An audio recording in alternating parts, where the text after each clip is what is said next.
গাইবান্ধার সাদুল্লাপুরে উপজেলা প্রশাসনের আয়োজনে গণমাধ্যম কর্মীদের নিয়ে বাংলা বানান শুদ্ধকরণ নলেজ শেয়ারিং সেল অনুষ্ঠিত হয়েছে। সোমবার সকালে উপজেলা হলরুমে অনুষ্ঠিত প্রশিক্ষণমূলক আলোচনায় উপজেলা নির্বাহী অফিসার মোহাম্মদ অনিক ইসলাম প্রায় ঘণ্টাব্যাপী বাংলা বানান শুদ্ধিকরণ নিয়ে দিক নির্দেশনামূলক ও পরামর্শমূলক বিশদ আলোচনা করেন। এতে উপজেলার প্রিন্ট ও ইলেকট্রনিক মিডিয়ার প্রায় অর্ধশতাধিক গণমাধ্যম কর্মী অংশ নেয়।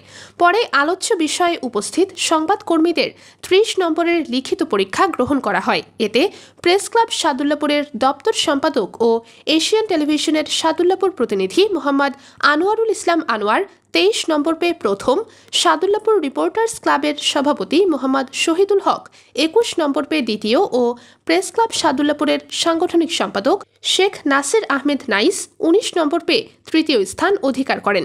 পরে প্রথম, দ্বিতীয় ও তৃতীয় স্থান অধিকারকারী ৩ সাংবাদিকের হাতে পুরস্কার তুলে দেন উপজেলা নির্বাহী অফিসার কাজী মোহাম্মদ অনিক ইসলাম।